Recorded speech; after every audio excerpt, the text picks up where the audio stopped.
All right, a pleasant good morning to you from Tony'sPicks.com. This is Ramon Scott, and welcome to Night Moves here for Friday, December 19th. We've got a blockbuster day coming your way with the college football playoffs tonight, with Alabama taking on Oklahoma. Gives us really something to focus in on here, and trying to catch our breath from the action on Thursday night. What a spectacular game we had just a short time ago that ended in that incredible finish there in Seattle last night. How about it with the stunning win for Seattle, 38-37 in overtime, a wild one for sure, one of the wildest comebacks you'll see. And you saw the statistic there.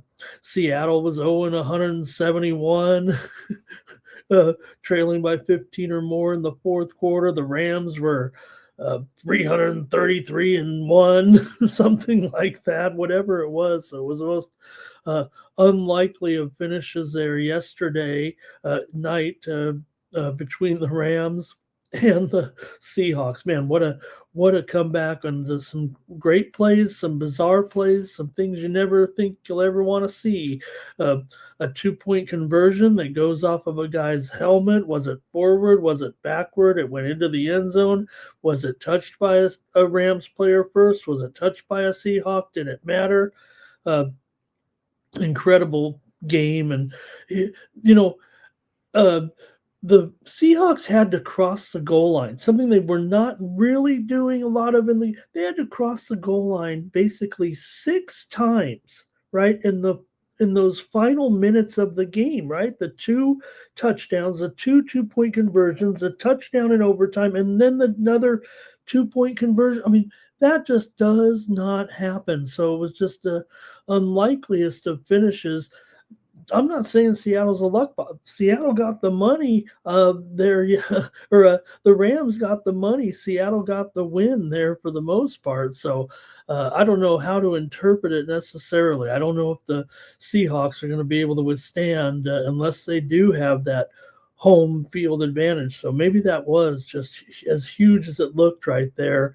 Of course, the Rams had a 30-14 lead with just 9 minutes left, but Seattle had the 58-yard punt return by my man Rashid Shaheed from Mount Carmel High School, and then basically went 3 for 3 on 2-point conversions. JSN had a monster second half, caught 8 passes for 96 yards after he had been shut out in the first half, and I was convinced that Seattle knew what to do against JSN, but he proved me wrong there. And of course, Puka Nacua, for all of the situation surrounding him right now, 12 receptions, 225 yards, 2 TDs. You saw the controversial tweet after the game, basically saying the referees are a joke and but he's going to face a fine this week, probably tomorrow morning. I mean, I guess the NFL office, they never saw that interview from 2 days ago with Neon there, and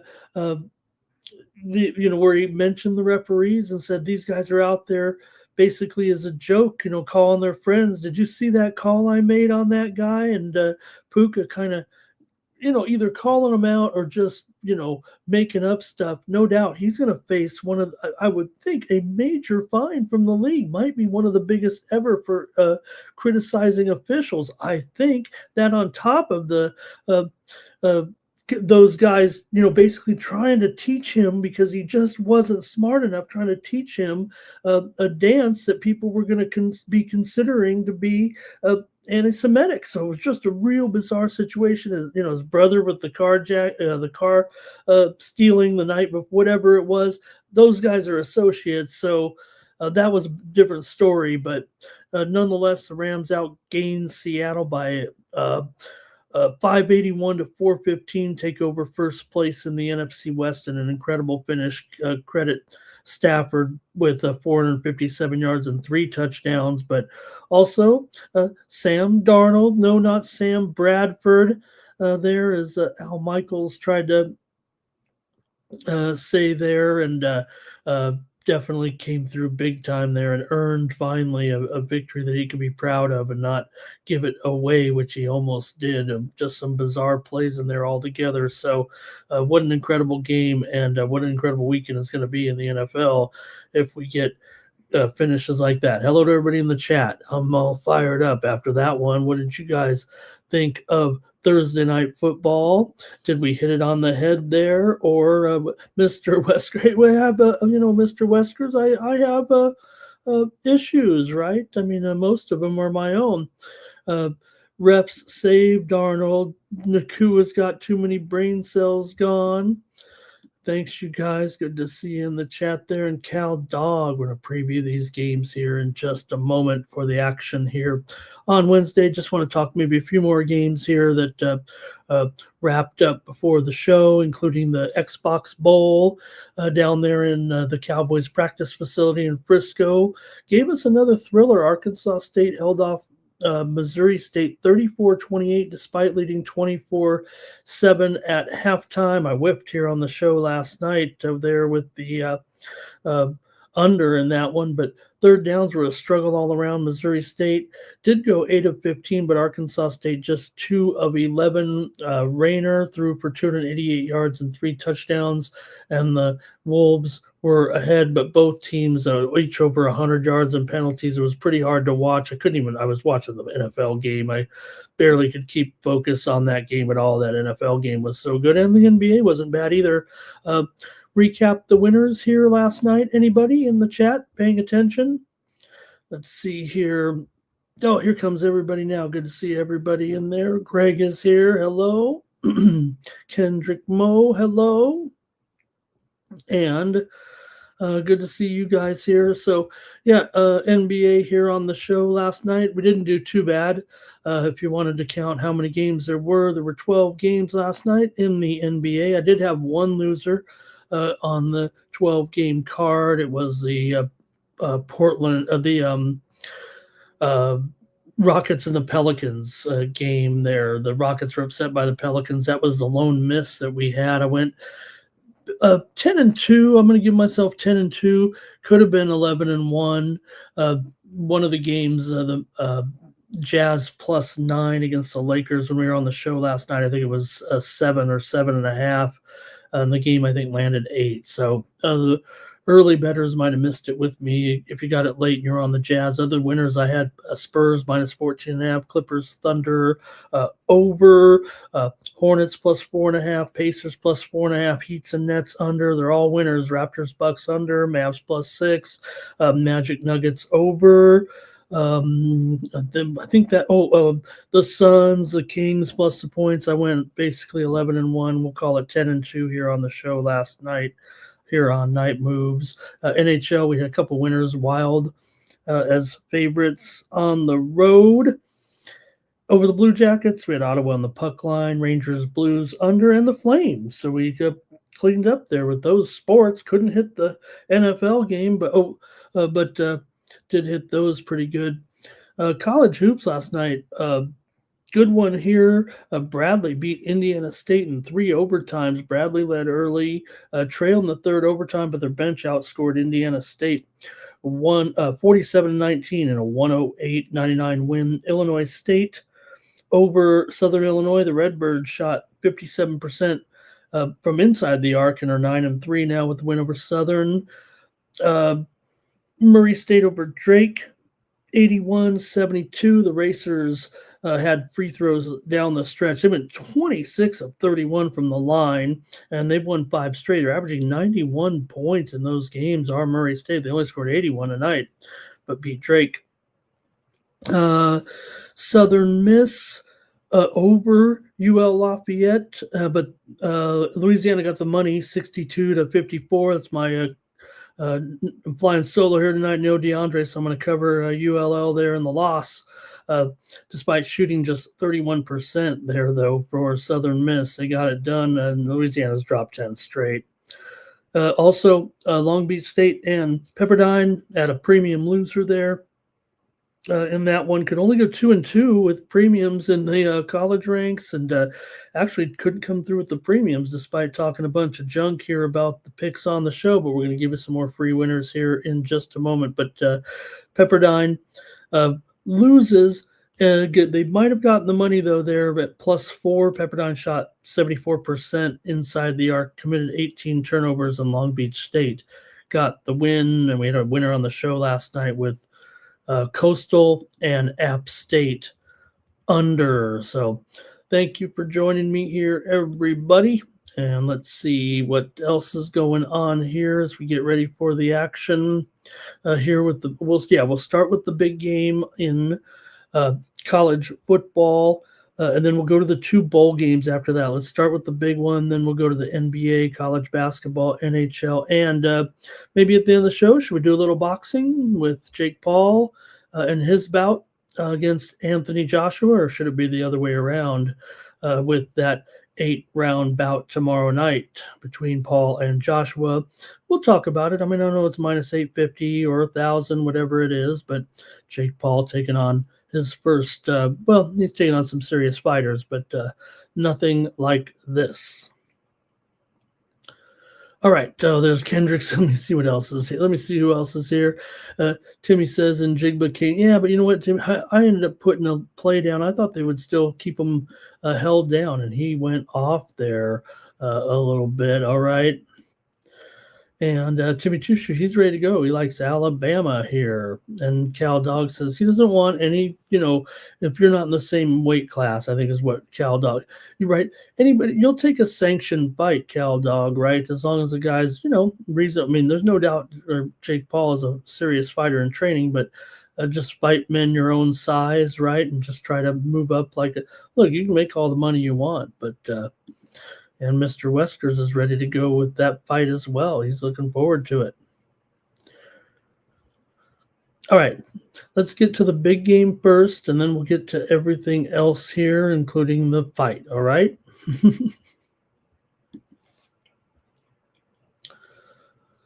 All right, here we go on the show. Get ready for this one, man. How about it? Go to the college football playoff 12-team format here, and from way earlier this season, I've supposedly been on Alabama, and I've continued to be frustrated in some of their performances this season. I mean, this is a team that I picked to win the national championship. So, if I'm going to cash that ticket, I'm going to need them to win this one, but I'm just tired of them losing the games that I need them to win, and I keep backing them here. I know they're going to be pretty popular with I think with cappers particularly here. It feels like over the last couple of days in the lead up to this one, and can't ignore the move here as well. Right now with Oklahoma moving to the favorite here. I mean, Alabama definitely opened anywhere from 1.5 to 2, but we've seen Oklahoma now come in, as the favorite. To me, maybe I'm supposed to be able to determine who the sharps are on here, but this one's got such high volume. I'm not sure I'm seeing if we're just totally talking about a public move here necessarily, because hey, we know Oklahoma won the first time, but they didn't win the stats in that game. That's for sure. I mean, they got lucky. Believe me, I know. I mean, the final score is the final score. That's the ultimate test. And I kind of get caught up sometimes looking at the final score too much, it seems like. But do have a heavyweight rematch, if if you will, with these two, as Alabama uh, comes into Norman here for this one. And Sooners now as the favorite. I have one there on the screen. I think there's plenty of 1.5s out there by now as well. And I just feel like I'm going to end up here as that guy. Uh, Look, I know might be bad form to switch here, but I'm just tired of Alabama not getting it done here for me. Uh, and maybe I do prefer Mateer uh, over Johnson, because for me, look, when it comes to the combining, right, when teams like Oklahoma moved into the SEC, right? I mean, I've had a tendency to kind of stick to the older, the real SEC teams a little bit. And I thought 10-1 this season, Alabama was pretty good, was a pretty good look. But the three losses, I mean, it just kind of bothered me a little bit. Now, look, the Sooners have owned the series. We know that they've won 5 of the last 6 meetings, but it's only become more significant here, obviously, of late with them joining the SEC. I get that. Oklahoma's coming in hot, of course, winning 4 straight, allowing just 16.8 points per game. They actually won, the game in Tuscaloosa back in November as 6.5-point dogs, despite being outgained in that game.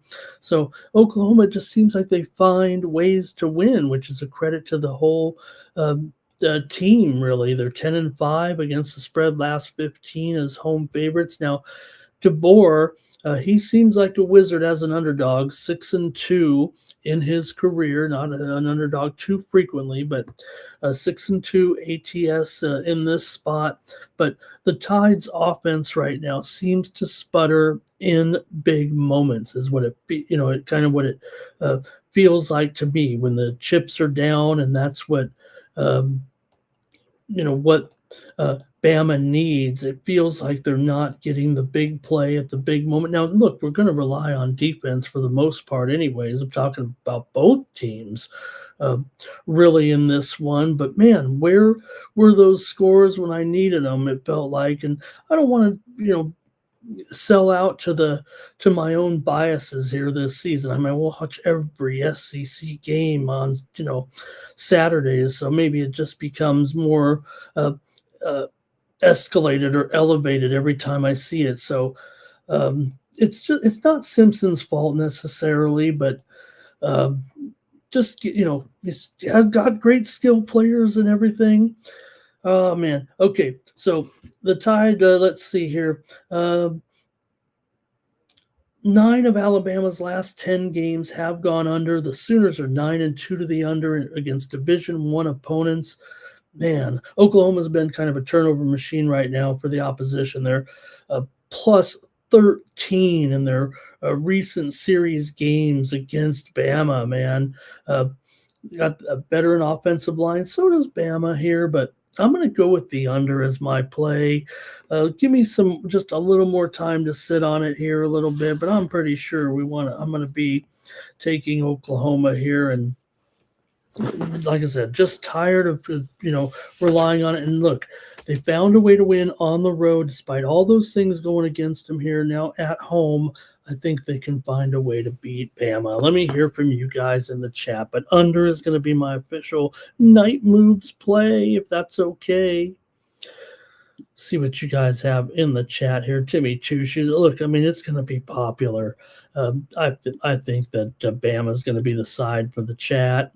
Mr. Weskers is with me a little bit here.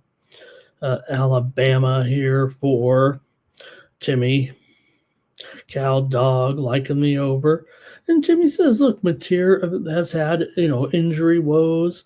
I mean, all season here, right? Basically, it feels like off and on, And for Simpson, see, I always forget. He's just so memorable, right? Here.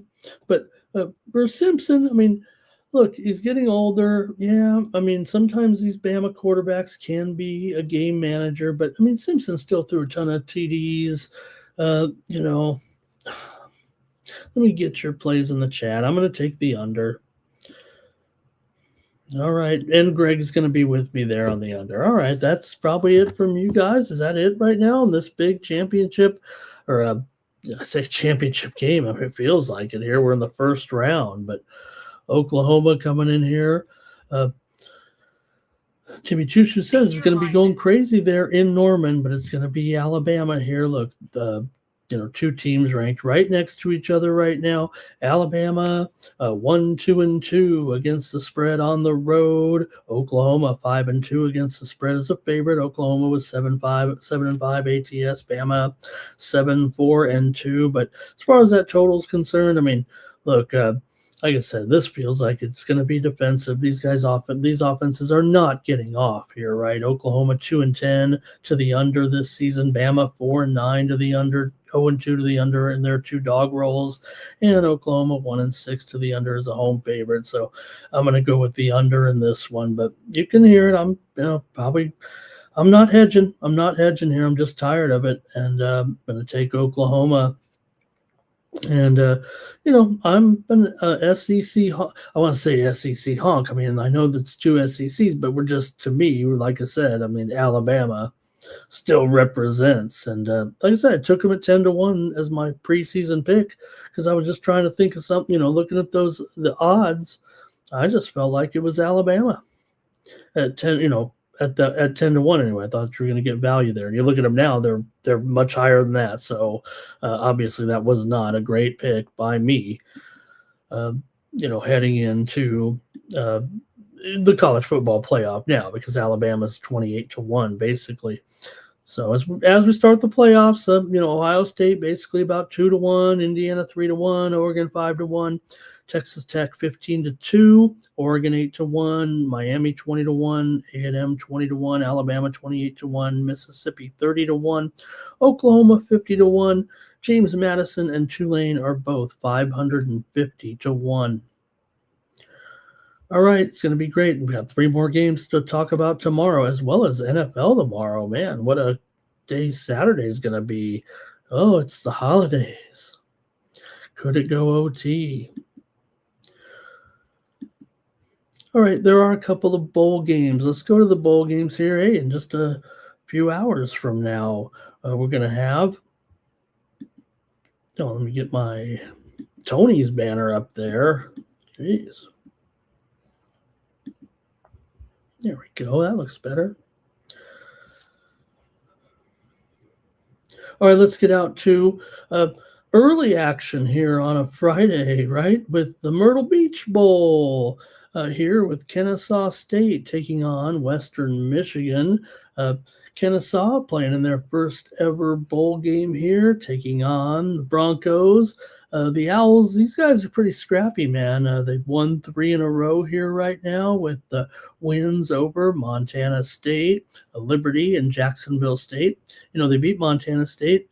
They're at home. Montana State is playing in the national semifinals on Saturday. So that's one of the top 4 Division One FCS teams, if you know what I mean. Kennesaw comes in 3-1 against the spread as an underdog. Western Michigan 5-1 against the spread at home. They're 6-1-1 against the spread as a favorite. The Owls have won 10 of their last 11 games right now coming into this one, and a dominant 7-1 record against the spread in games with a single-digit spread. They've relied on pretty much a veteran defense, and they'll need to because they've been surrendering a ton of points lately. 34 points in those last 3 games on average, talking about those wins, but they still gave it up on defense. For the Broncos, after an 0-3 start to the season, they've been on a tear, winning 9 of 10, and they do it on the ground. As their specialty. They've averaged over 283 rushing yards in their last 4 games coming in.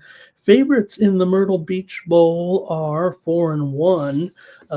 ATS Western Michigan's 6-1-1 against the spread as a favorite this year. So Kennesaw's a feel-good story, man. They're here in FBS now and going to their first bowl game, but Western Michigan seems to have it going with the passing and the running of Lowry here. So they when it gets to December, right, sometimes that's kind of overwhelming. So it can be a nightmare for a team that's tired on defense like Kennesaw is what it feels like to me. So I'm going to take the Broncos to cover here against Kennesaw. I'll take the MAC champ here in this one. Give me Western Michigan over Kennesaw.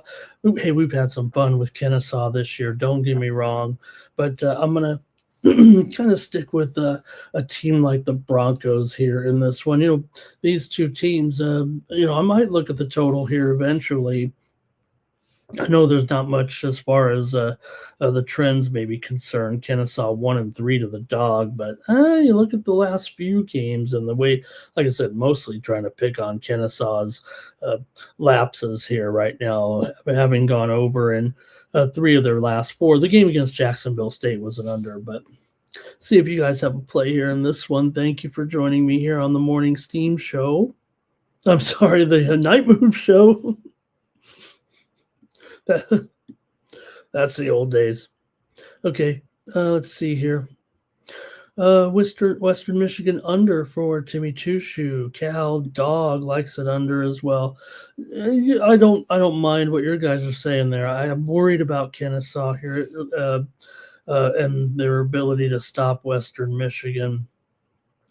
All right. Great job, guys. Let's move to the next one here now. And this one, so the 2 bowl games are in the afternoon, of course, and then the night feature. But let's go to this one at, somewhat under the lights here, I think. This one's at 2:30 p.m. Eastern, 11:30 a.m. Pacific. So, hey, we're still early here with the Gasparilla Bowl. And this bowl's been around for a little while now. Memphis versus NC State, and there's a lot of moving parts. One of those moving parts games, more so I think than the other bowl game here with these two. It's a bit of a mess right now for Memphis. Here they've lost 3 straight. It feels like the whole program's kind of collapsing around them right now with Coach Silverfield heading to Arkansas, and they're coming off 3 straight losses. So got an interim coach in here. The defense has been giving up over 450 yards in 4 of their last 6 games coming in. Meanwhile, the Wolfpack did finish strong here, winning 3 of 4 coming into this one, including wins over Georgia Tech and over Florida State. Those are pretty impressive. And also North Carolina. Yeah, they lost to Miami, but look where Miami's at right now. So NC State looks like a team that's poised maybe and ready here, it feels like, in this one. They've got maybe a little bit of an experience edge here as well with their players here, and their quarterback has settled in nicely. Their defense can be a little bit leaky, but you look at here these last couple of games, giving up 11 to FSU and 19 to Carolina. That says a little bit better than maybe what we've seen out of Memphis's defense. They're 3-0 to the over as an underdog. Memphis has actually won 4 straight bowls, but NC State, they've lost their last 4 bowls. So maybe they are a little bit hungrier here. The favorites are 5-2 in the last 7 Gasparilla Bowls, which is played in Raymond James Stadium. So I think with Memphis in this coaching transition here right now, it's not it's a strong program. It's a good program, but going up against a ACC opponent here, and I think the Memphis defense currently a bit of a sieve. I'm going to go ahead and take NC State here in this one. Both teams struggle to stop the big play. I know that total's pretty high, but I might find my way to that too. Give me NC State here, and I'll lay 4 points. There is at 3.5.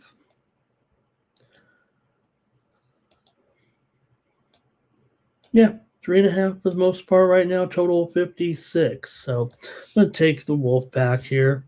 Anything in the chat from you guys? Greg says I'm on too many shows, right?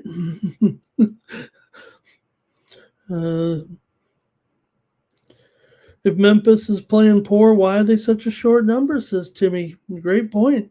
Great point. Look, they've had. I think if you look at the overall body of work, right? 8-4. They were on a roll early. Remember, and they beat some good teams too. They did upset USF last month. Timmy Chushu though says NC State. And Greg likes the over here. I'm probably on the over for sure. Like I said, I'm not sure that Memphis is going to be stopping too much out here in this one. Okay, I guess that's it for football. Thanks, you guys. Great job in the chat. I'd love to hear from anybody else too who really wants to comment and talk sports and sports betting. Okay, let's go to the NBA. Like I said, hey, I'm coming off an 11-1. I'm coming off a 10-2 night here on Night Moves. Anybody care about that? Let's get to the plays here. It's just a 5-game card here on Friday night.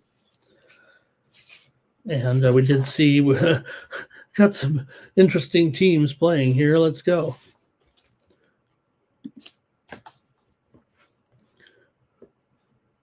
All right. Here we go on Friday night.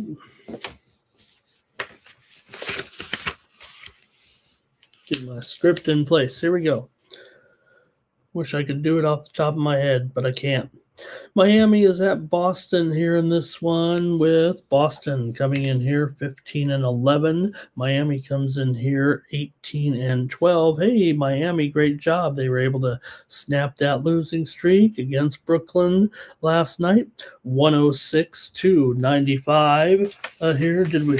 Well, we had the winner in this one. We actually had it on the under in that game, but nonetheless, Brooklyn lost at 106-95. Miami got the money, laying about 8.5 here. They are a dog here at Boston, getting 6.5. Miami was on a losing streak before that one for Boston. They've lost 2 in a row here now, including a loss to Detroit last time out, 112-105 as a 1-point favorite. So what do you guys see here in this one between Miami and Boston here? Boston's covered in 8 of their last 10 coming in. Miami's still 15-11 ATS, but just 3-7 against the spread in their last 10 games overall. So we can hear from you in the chat if you'd like in this one between Miami and Boston here. Boston has won 10 of their last 14 games in addition to that 8-2 spread run. Meanwhile, Miami has struggled here, losing 5 of their last 6. They've also failed to cover in 6 of their last 7 against Boston.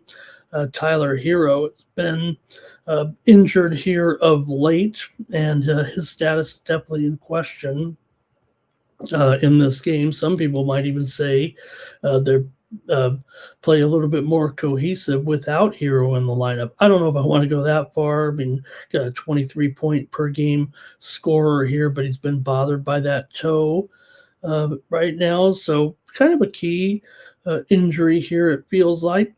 5 of the last 7 meetings between these two teams have gone under. Miami's gone under in 6 straight right now. I'm going to go ahead and take Boston here against Miami and lay 6.5 points right now. I think Miami has look, I've been on Miami here a little bit, but let's get them healthy a little bit. I'm not saying Hero's the be all end all, but let me take the Celts here on Friday night. Go to the chat with you guys and see what you have. All right. And let's see here.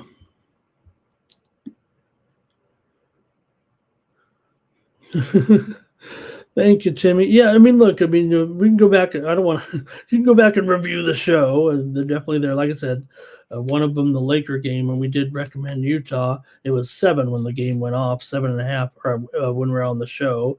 Did go up to 9, so I think it landed 8. Boston at home will do the job, says Zach. And Mr. Miho, he likes the Celtics to cover this one. Mr. West Coast does as well, but they don't deserve it. Celtics and Brown go nuts in this one. Brown had some controversy there. Cal Dog likes Boston. And Jimmy Chushi is going to go with Pritchard. And, man, you guys are all over Boston. Maybe I should have went with the total.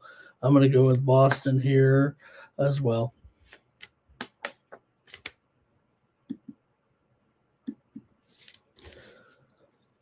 Okay, well, here we go with this one. Now, this one between the Knicks and the 76ers here.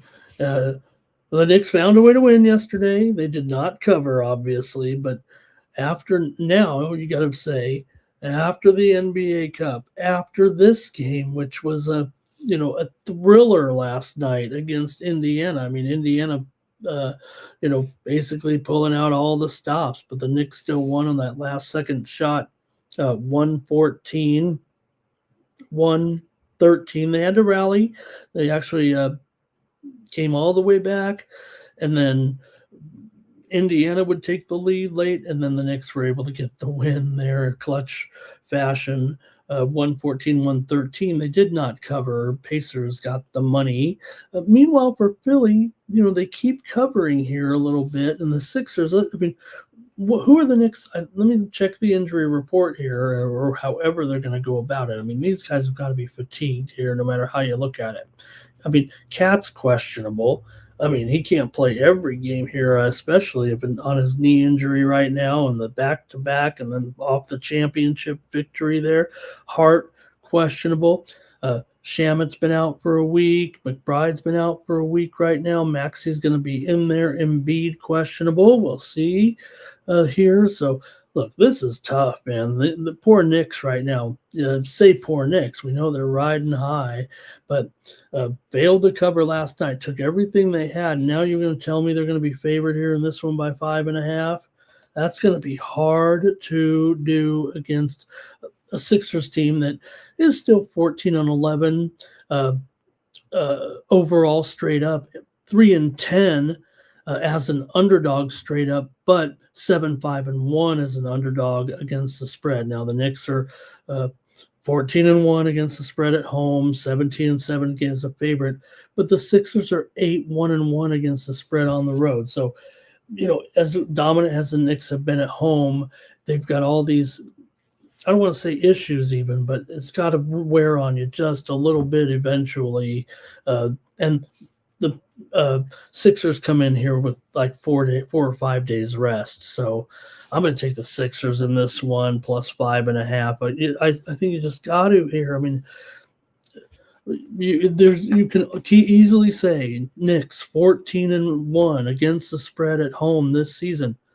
But the Sixers are 8-1-1 against the spread on the road. So I think they stay in here, keep it close right now. Maybe this one goes over. I think if you look at these two, you got Sixers 6-4 to the over on the road. Knicks are 9-6 to the over at home. So I think the Knicks here are going to be up against their match despite this great run. Philly struggled against the Knicks. They're 1-4 against the spread in the last 5 meetings. So you got to overcome kind of all these other factors here.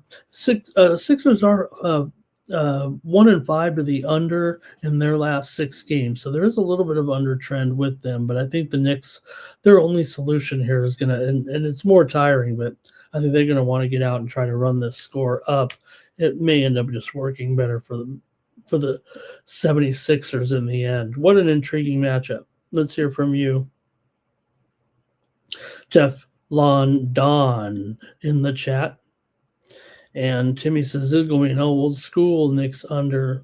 I don't know. We'll see. And did the Knicks rest guys here for this game? You look at their uh, box score in the game. They tried to balance it as much as they could.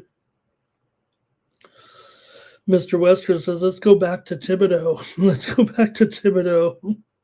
you know, Mike Brown, he's like 25-1 to be the coach of the year. I don't know if that's, yeah, those guys should come back. Here's Cal Dog liking the Sixers. Mr. Wesker says the 76ers worry him. And Greg says they're just a well-oiled machine. The Knicks finish teams in that dang fourth quarter. And Zach Rossi said the Sixers are well rested. That's what I'm banking on here. This is not a sorry Sixers team, right? I think they're pretty decent. Obviously covered a lot of numbers this year, despite being, like I said, 3-10 as an underdog. They still 7-5-1 ATS as a dog. So I think they can stay in here.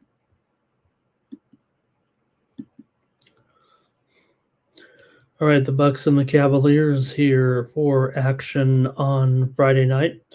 You got the Bucks, the Bulls. Did I say Bucks? The Bulls come in here with a record of 11-15. Cleveland 15-13. But people are starting to wonder if the Cleveland Cavs are broken. Have they just fallen off a little bit right now?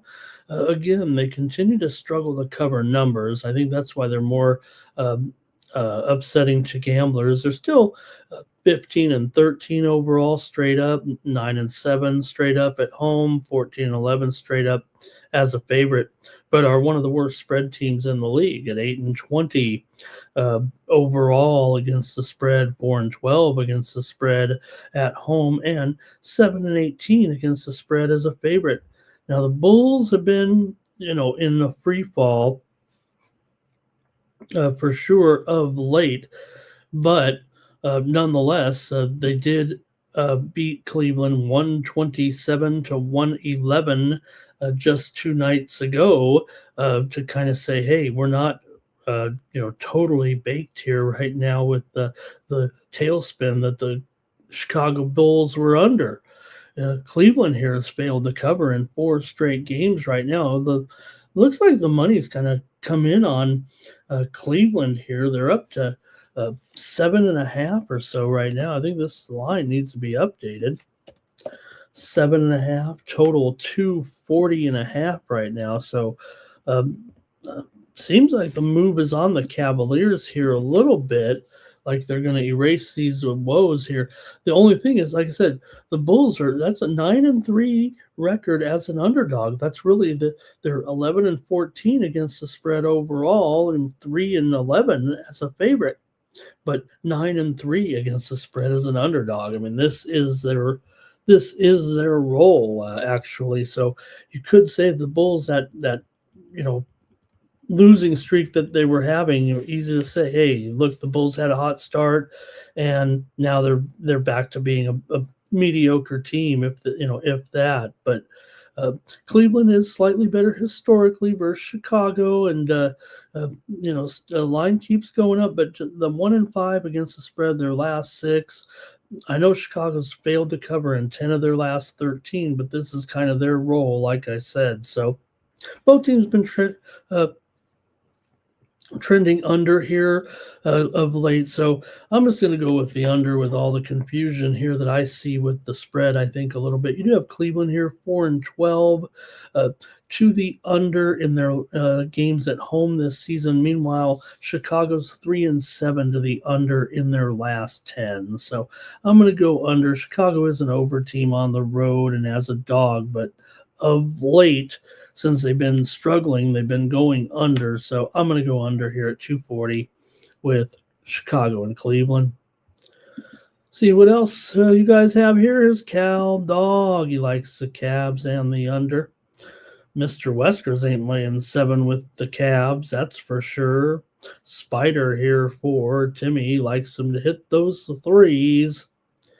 And he also says Mitchell's going to have to nail 5 threes to pay off here in this one. Yeah, it's a high total. And look, the game the other night was 127 to 111. That was 238. It did go under the 242 and a half. The game back in November was 128 122. Cleveland won at home. It went for 250. But I'm going to take the under in this one. Jimmy's doing it too. Here on a Friday night. All right, Spurs and Hawks in this one. You got the Spurs coming in here, 19-7, playing pretty well here of late. Atlanta, meanwhile, they've been alternating wins and losses. They're coming in here off of a loss, 133 to 126 to Charlotte. They've failed to cover in 3 straight, losing 2 of them straight up. Atlanta coming in here, 9-5 as an underdog this season. The Spurs are drawing favoritism here right now, -2 here on the road. KP is out for Atlanta. It's a clean bill of health, it seems like right now for San Antonio. It seems like Wemby's going to be continuing to up his minutes here a little bit right now. Still, San Antonio 6-8 against the spread on the road. Atlanta's been a big time over here of late, 8-2 to the over in their last 10 games coming in. San Antonio 10-5 to the over on the road, but this number has another 242 here right now with this matchup. I imagine it should go over. You got teams definitely trending to the over, but oh man, 242 really?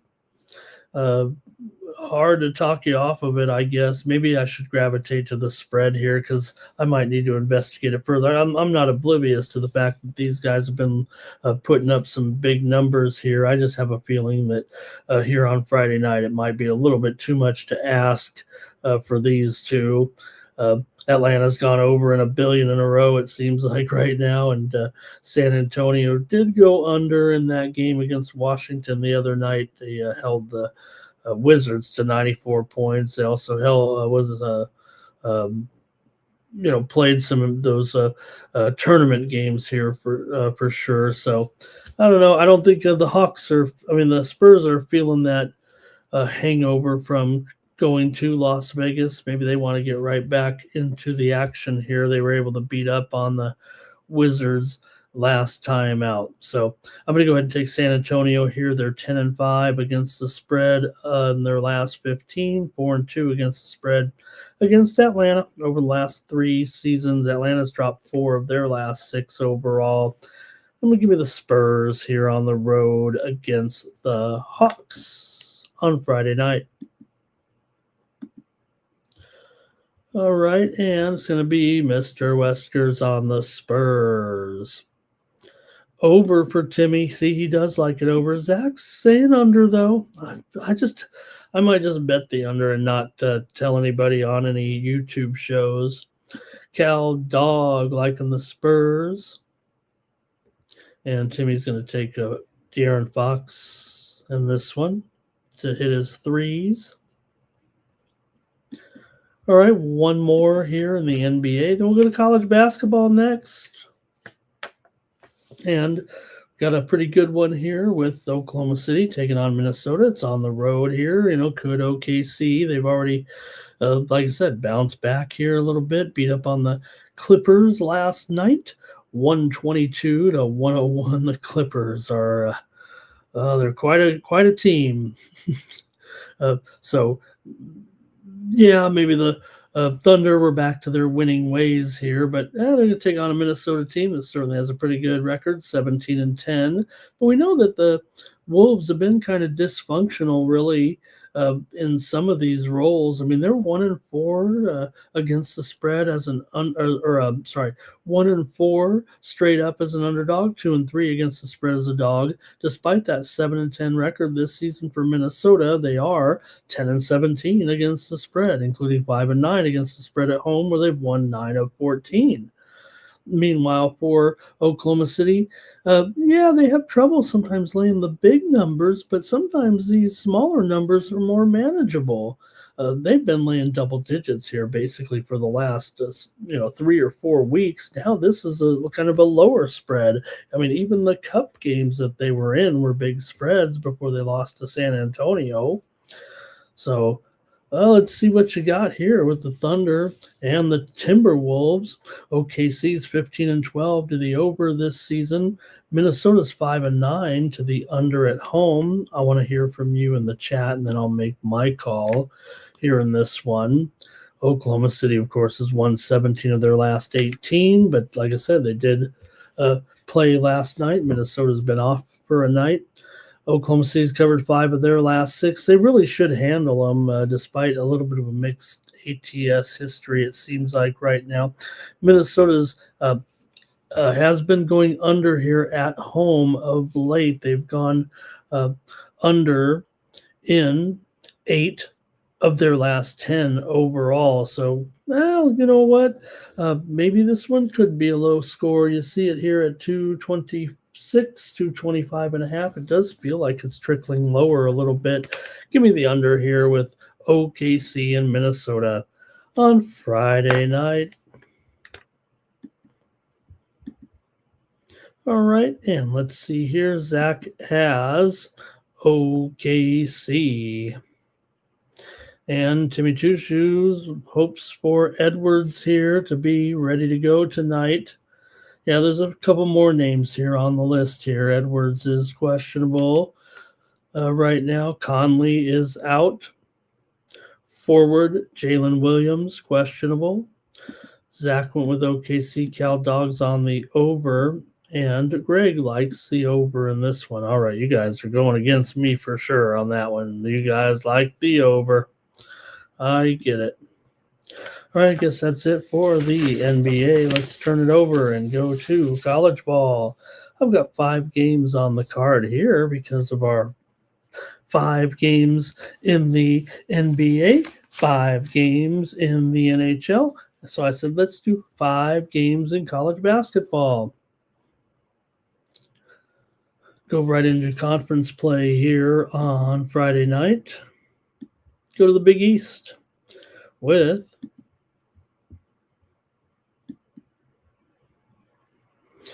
Seton Hall taking on Providence in this one. The Friars are a favorite here at home. They are a 3-point favorite, total 153 in this one. Seton Hall's coming in here with a 10-1 record right now. They've won 4 straight wins over Washington State, Central Connecticut, Kansas State, and Rutgers. They covered 3 of those. They didn't cover the 19.5 against Central Connecticut, but they are 4-0 against the spread on the road, 3-0 against the spread as a dog, 7-4 ATS overall to go with that 10-1 record. Meanwhile, for Providence coming in here 7-5, 6-0 straight up at home, 7-1 straight up. As a favorite, they're 7-5, however, against the spread this season, 4-2 against the spread at home, and 5-3 against the spread as a favorite here. So what do you think? We've got 5 good games here that I'm going to go through here on the college card tonight.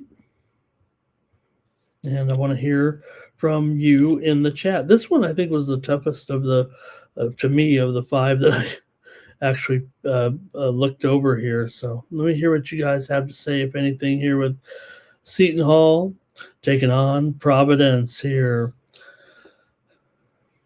Seton Hall is 5-1 ATS in their last 5 games. They're 10-1, as I said, this season. So they've also had pretty good series history against Providence, although the Friars have won the last 3 overall, including the meeting here last year, 91-85. However, Providence did not cover.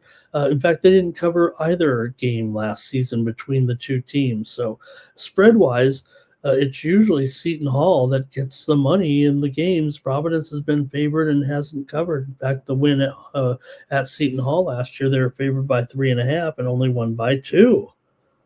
So both teams have pretty good over trends, especially Providence right now. They're 9-3 to the over, 5-1 to the over at home, 6-2 to the over as a favorite here. So I'm going to go ahead and go with the over in this one with Seton Hall and Providence. I think you could probably hear what I like in the side, but I think I like the total here because of what we've seen right now with the Friars right now. Really strong overs. Seton Hall's 2-1 to the over as a dog, and you look at the last game against Rutgers, they gave up they scored 81 points against Rutgers in that home game. It still went over despite allowing just 59 points. So let me get the over in this one. Providence, says Cal Dog. Zach says Seton Hall.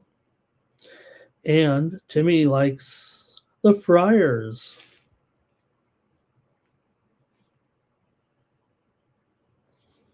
Maybe the over, though. Yeah, they've got some points going. Looks like the public's on the over, that's for sure. Okay, next up.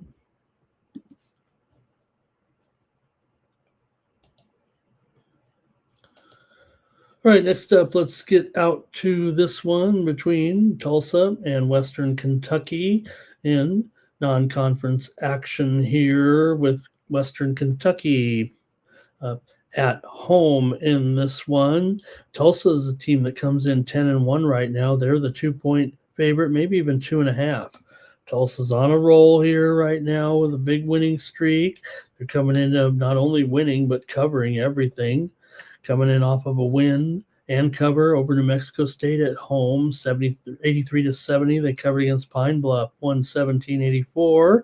Covered against Montana State, 98-74. Covered against Northern Iowa, 63-60 is a 2.5-point dog, and they covered against San Jose. They're 8-1 ATS, 3-1 ATS on the road, 5-1 ATS at home. Meanwhile, for the Hilltoppers, they are 5-3 against the spread overall, 7-3 straight up, but 1-2 against the spread at home here. And after all, they are getting just 2 points in this one. Still, they're 3-1 against the spread as a dog. So Tulsa's been good, but Western Kentucky can still, be a pretty tough team at home. Let's hear from you maybe in the chat here.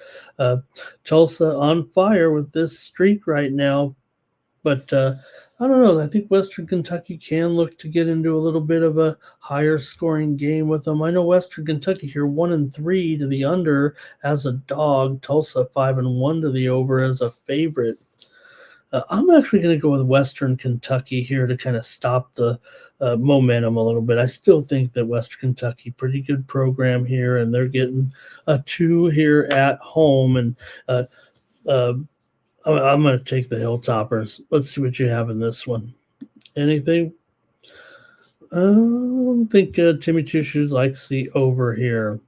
And great comment here from Cal Dog. And we're so thankful, right, that, no other way to put it. It was another bad day with a maniac gone wrong here, but at least they were able to quelch the terrible situation there, no matter how it unfolded. Okay, Cal Dog here liking Tulsa.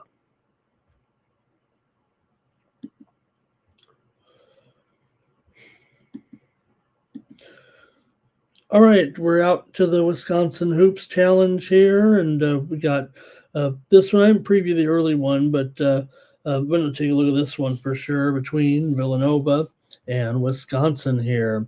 Villanova coming in 8-2, Wisconsin 7-3. Why not invite Villanova to your neutral site party here? The other game is South Dakota State and Wisconsin Milwaukee. These games are being played at the Pfizer Forum in Milwaukee. Villanova's been the hotter team for sure here of late. They just knocked off Pittsburgh a week ago. 79-61 is a 10.5-point favorite. They did lose to Michigan, of course, but before that, beat Penn, beat Temple, beat ODU. Villanova's 7-3 against the spread this season. Meanwhile, Wisconsin 5-2 against the spread at home, 5-3 against the spread as a favorite here. Wisconsin did lose to Nebraska. They got clobbered in Lincoln, 90-60, but did win at home against Marquette. They won and covered against Northwestern. They failed to cover on the road against TCU, but did rock Providence by 21 points. I like Wisconsin here in this one. Wisconsin has gone over in 6 of 7 games at home. They're also 6-2 to the over as a favorite. Villanova's 0-3 to the under on the road and 0-2 to the under as a dog. I'm going to go with Villanova here in this one. They're riding a little bit of a good spread streak for sure. Right now, like I said, it's 7-3 so far and a good 8-2 record on the road. Wisconsin games are, remember, this is not, the Wisconsin of old. So watch out. That total's 150, man. That still might not be enough. Give me Wisconsin here in this one at the Milwaukee Hoops Challenge. I think that's what it's called. I heard Al say it earlier. I heard Al say it, and I was like, wow, is that what it's called? Good job, Al. Vegas Al on here before me. Okay, here we go with Mr. Weskers. He likes Villanova here. Timmy Two Shoes likes Wisconsin. Easy money. Cal, dog, liking Wisconsin. I do too. Yep, Nova, great team. I mean, they got some real good players like Lindsay, Brennan, Lewis in there, but Wisconsin still has, of course, Boyd, and he can do it all, and got winner on the board, so going to go ahead and take Wisconsin. Major line move. All right, got an interesting one here out in Southern California with Belmont taking on UC Irvine. The Bruins come in 11-1. The wrong Bruins here is what Irvine says. Cal Poly's playing the other Bruins in LA. But you got the Belmont Bruins here on the road. They've won 3 straight. UC Irvine's won 4 in a row right now. Irvine with wins and covers over Northridge, San Jose State, South Dakota State. They did beat Riverside by 13 as a 13.5 point favorite. So even though Irvine comes in 7-4, they are 3-6 against the spread so far, 2-5 against the spread at home. Now it is basically a pick 'em, favored by 1. Belmont's 4-1 against the spread on the road to go with that 11-1 straight up record, but they're just 5-6 overall coming in. This is actually, if Irvine goes off the favorite, the first time Belmont will be an underdog so far this season. UCI is also 3-6 to the under this year, 2-6 to the under as a favorite. I don't know if they're going to be able necessarily to stop Belmont here.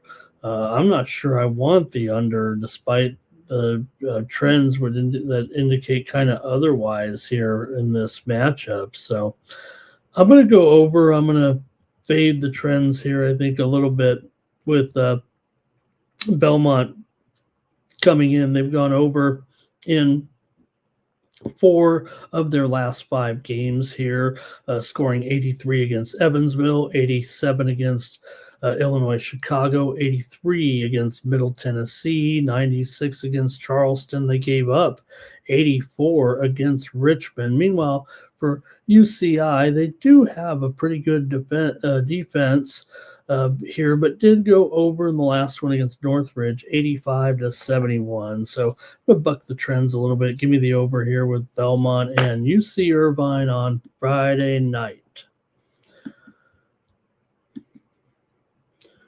All right. UC Irvine here for Mr. Weskers. UC Irvine for Cal Dog. St. Mary's. Let's see what's. Thank you, Timmy. Yeah, I'm not going to get to that one tonight, so thank you. St. Mary's win and cover against FAU tonight, laying 14.5. Guess FAU's dropped off a little bit. I've got one more here on my card for Friday night. Yeah, it's going to be Seattle taking on Washington. How about that for a matchup, huh? Got Seattle coming in. This one's actually being played at the Climate Pledge Arena here. So a little bit of a neutral venue, I guess. I think maybe Washington could have more fans. It's being played in Seattle, but, the Seattle matchup here. Seattle has won 4 straight games coming in with a win over Davis, 79-78. They didn't get the money. They beat UTEP by 7, didn't get the money. They've also played a couple of non-D1s here of late. Seattle did lose and fail to Santa Barbara as a 2.5-point favorite, a 74-71 loss. Washington, meanwhile, comes in off of a win over Southern Utah, 105-69 as a 25.5-point favorite. They also beat SC 84-76 on the road as a dog. Losses to UCLA and Colorado coming in. Washington 6-4 against the spread overall. These two teams are combined 12-7 to the overs so far this season. But Washington 1-3 to the under on the road. This is Seattle, only their second time as an underdog this season. They did go under in their previous time as an underdog, but let's see what you guys have here. Final game that I'm looking at on this card between Seattle and Washington. Washington's done a nice job here with those covers in 4 of their last 5 games. Also, both teams, kind of trending over despite that under record there for Washington on the road. So I'm going to take Washington to blow them out. I'm going to take Washington to win and cover this one. Close to double digits. I'm going to go ahead and take the Huskies.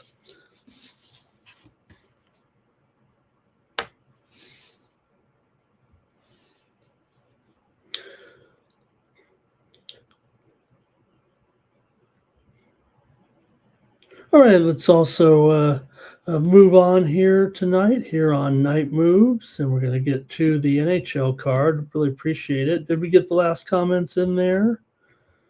Mr. Westers wants the UCSD San Diego game. Yeah, it was a 14-point spread there, so kind of left it alone. But it does seem like Steve Labin just wanted to get a good job in a beautiful city and university like University of San Diego and ride out his final years of his career. Cal Dog here liking the over. It's not exactly old, but Greg liked Washington to get it done there. Hello to Greg. Timmy likes Washington. Thank you, guys. Let's get to the hockey now. Man, that was a tragedy today with former NASCAR star Greg Biffle passing away with his family in a plane crash in North Carolina. Boy, I think he was out doing some usually it's charity work with him. I mean, didn't really get all the details on that, but okay, let's go to the ice tonight where I've got 5 more games to look at. How convenient.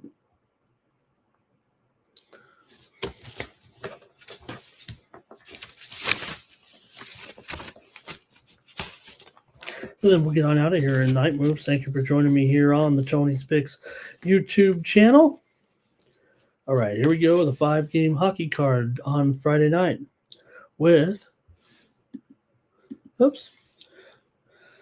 Carolina Hurricanes taking on the Florida Panthers. In this one, man, Carolina comes in hot. Florida's playing pretty well, too. This is a high-powered matchup.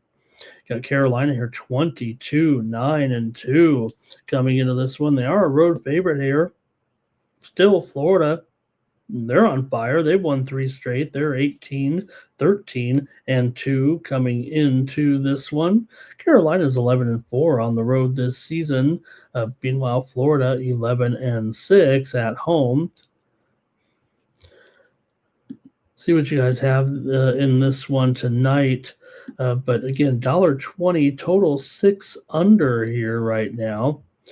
Panthers have won the last 3, I believe, in this series. Let me see. I think I got the numbers here on this.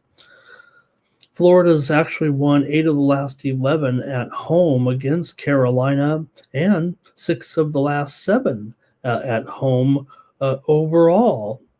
Carolina's kind of struggled against these guys, like I said, losing 4 out of the last 5. But I don't know. For $1.20, I know Kashetkov is in there.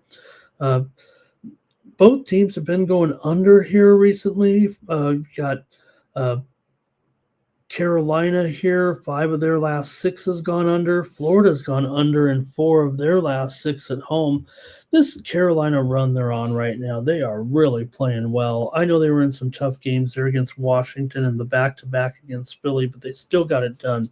I'm going to take Carolina in this one at minus $1.20 in this one. Give me the hot Canes. Panthers are hot. There's no doubt about it. They're playing well as well. Florida with wins over Dallas, Tampa Bay, and LA. I mean, that says it all there, right? And they lost to Carolina before that. Colorado. I'm sorry, lost to Colorado. All right, let's see if you guys have something here before I screw up the hockey segment. Okay, here we go. Dat Kush King, hello. He said, told you about the Leafs, Ramon. What were you thinking there with Toronto in that game, right? Yeah, man, the Blackhawks got it done. But, hey, we did have the under. The under was our play on the show. Yeah, we had the under on the show. We had the under here. Okay, let's see here.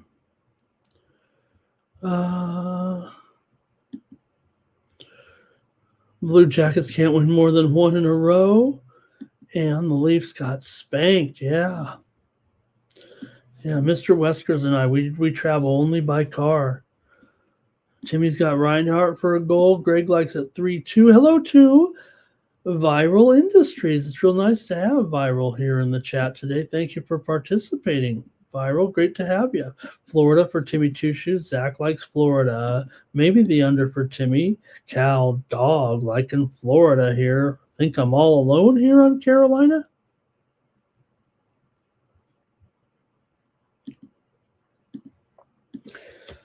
All right, next up, the Vancouver Canucks are taking on the New York Islanders. Vancouver winners of 2 straight. They're 13-7-3. It's been a little bit of a rough and tumble here a little bit, but 2 wins in a row at New Jersey and at the Rangers as Vancouver's hit the road with a couple of wins. The Islanders, meanwhile, have been playing pretty well here of late. They've won 3 of their last 4, although they did lose last time out at Detroit in a good one, 3-2. But it did end their 3-game winning streak, wins over Vegas, Anaheim, and Tampa Bay. So the Islanders have been playing pretty well. 19-12-3 right now, 10-6 at home. Islanders just 5-7 as a favorite, but Vancouver's 10-15 as a dog.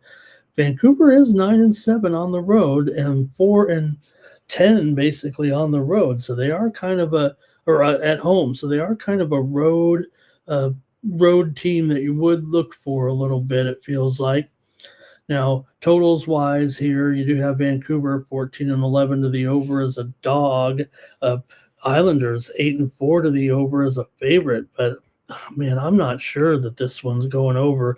It's just that 10 straight meetings between these 2 teams have gone over, and Vancouver is, however, 5 straight unders on the road right now. So a little bit torn on that one. You know, they only meet twice a year, so that 10-0 to the over is basically just the 2 games that they've played every year, basically for the last 5 years right now. So maybe I could look to the Islanders here. I know it's $1.45, but uh, 5 straight wins at home, 6-2 in their last 8 games overall. Vancouver still lost 12 of 17 here. Let me take the Islanders. I know it's $1.50 or so, but only 5 games. I'd rather take the Islanders here in this one. Okay, here's Dat Kush King on the Islanders. Also, Viral Industries likes the Canucks here. Greg says he's got it 3-2. And Cal Dog likes Vancouver or maybe the under.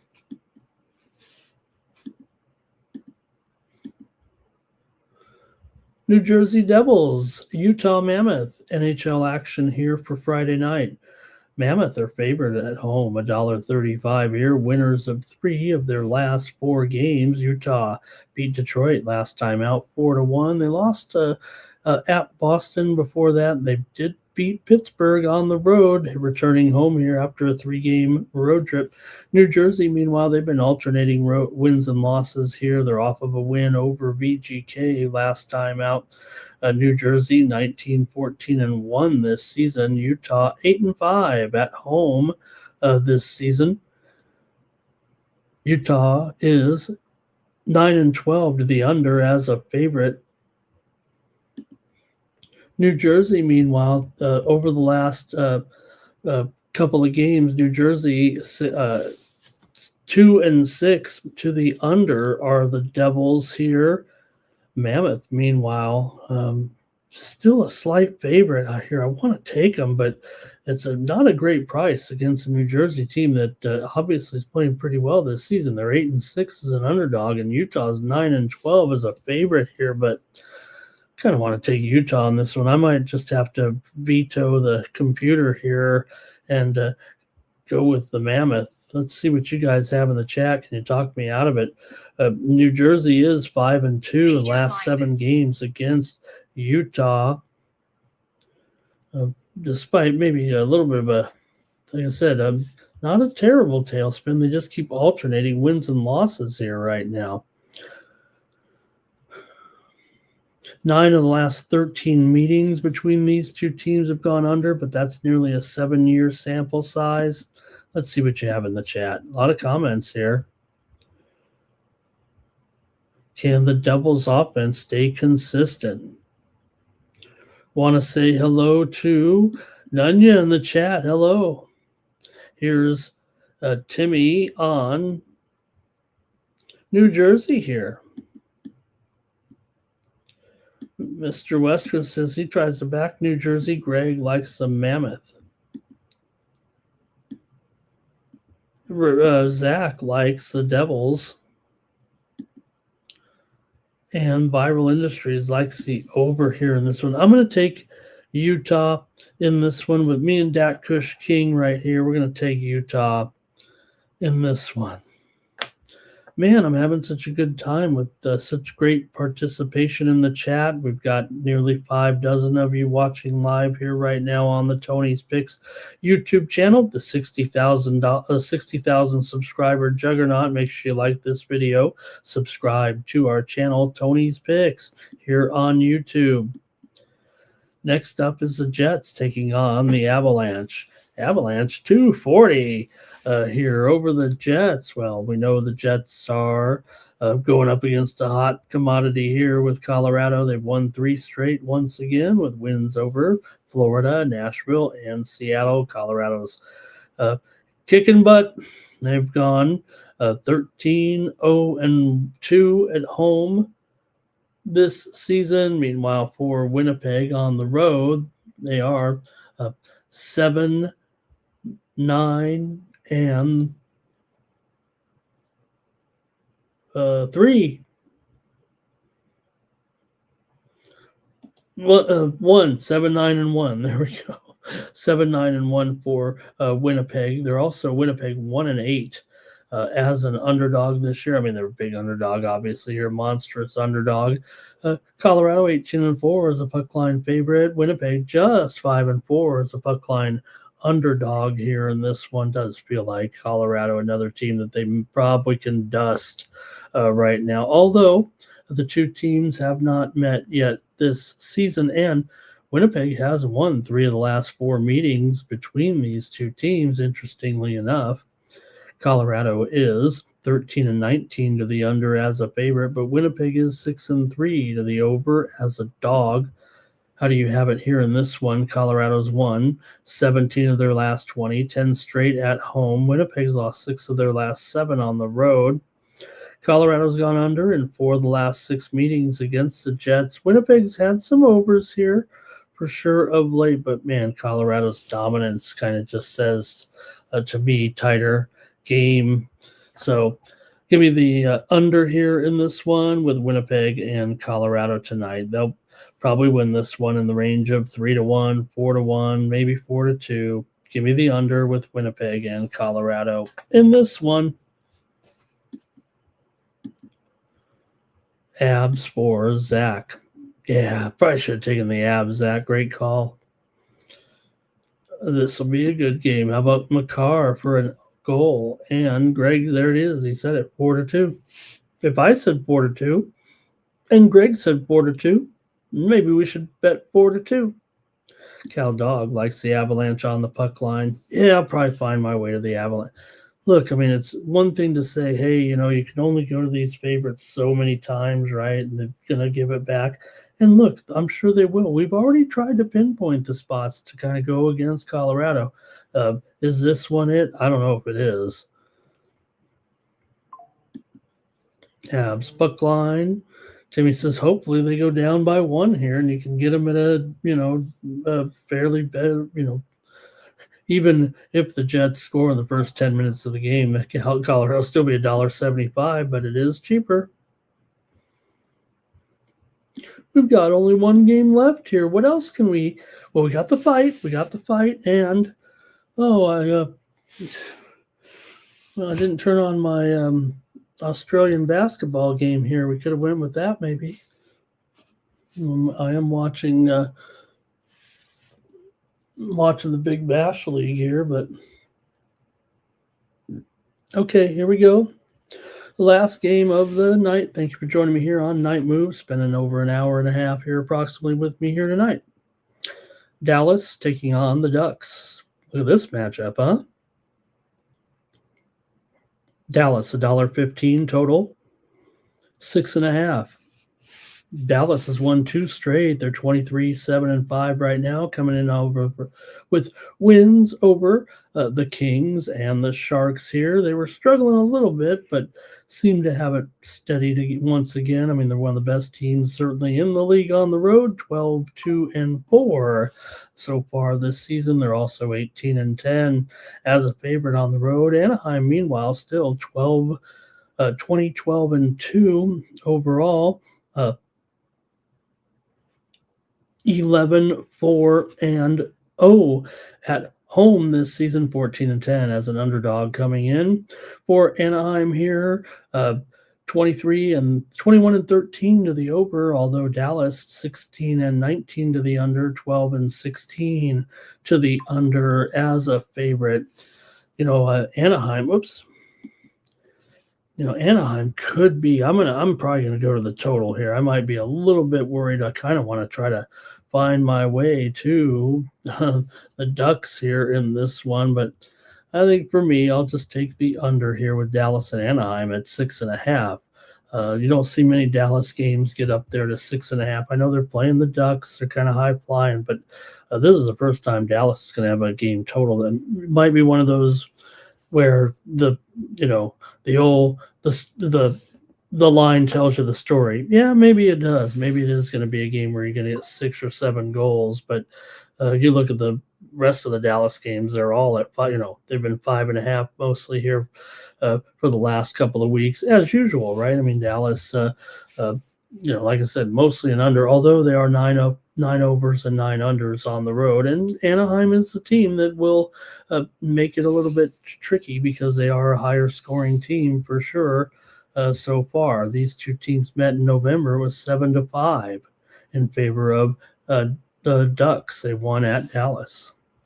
So I'm going to take the under, though, in this one with Dallas and Anaheim. I'll try it on Friday night. All right, gang, man. Thanks a lot for joining me here. Let's see if anybody took the last game. Viral Industries on Dallas here. Yeah, Mr. Westwards. I'm watching a basketball game from Australia. I'm watching cricket from Australia right now, and here on Night Moves at 4 Eastern. Dat Kush King on Dallas. Greg says 4-3. Viral says take Dallas on the puck line. Over for Timmy. Zach's on the Ducks. Cal Dog, I think he's on the over. Timmy's got his goal scorers. Thank you, everybody. Hey, make sure you go over to Tony'sPicks.com and check out our premium picks over at Tony's Picks. You know, I'm over on a lot of channels and a lot of shows, but my best picks are over at Tony's Picks every night. Check me out over at Tony's Picks. Check out the handicapper leaderboards and see who's hot. Then click on their handicapper profile page and get signed up. I mean, look at my old pals, Justin McKelvey and Ron Crawford. Pair them up on the 2-for-1 capper promotion. Why don't you? They went 12-3 combined yesterday. Justin's hot, up nearly 18.25 units over the last 30 days. Ron's up 7.25 units over the last 7 days. And my partner here on the Night Movers show, DeAndre Stevenson, he's up 16.25 units so far since joining the site. What a blessing he's been to have come here and talk to me on the show here a couple times a week. Feel fortunate. So check me out, though, over at Tony'sPicks.com. Click on the premium picks, the all cappers tab. Scroll down to find the handicapper of your choice. Click on their handicapper profile page, and that's how you get signed up. All right, gang, that's going to do it here for Night Moves. Make sure you pick up my premium picks here. Look, still having a pretty good run here. I'm showing profit in key sports here over the last 30 days. So check me out over at Tony'sPicks.com, and I'll be ready to roll here with the action on Friday. Should be an awesome day of sports betting action here. So make sure you join me over at Tony'sPicks.com. You see some of the winners I had here yesterday: South Alabama and UL Monroe. We had that one, Monroe plus 11. They lost at 96-92. We also had Caps and Leafs game to go under there in the 4-0 win for the Caps there. Also, we had Bill and Mary over Radford. They're laying the points. We also had American and VCU game to go over. So we found our way to a few victories there yesterday. How about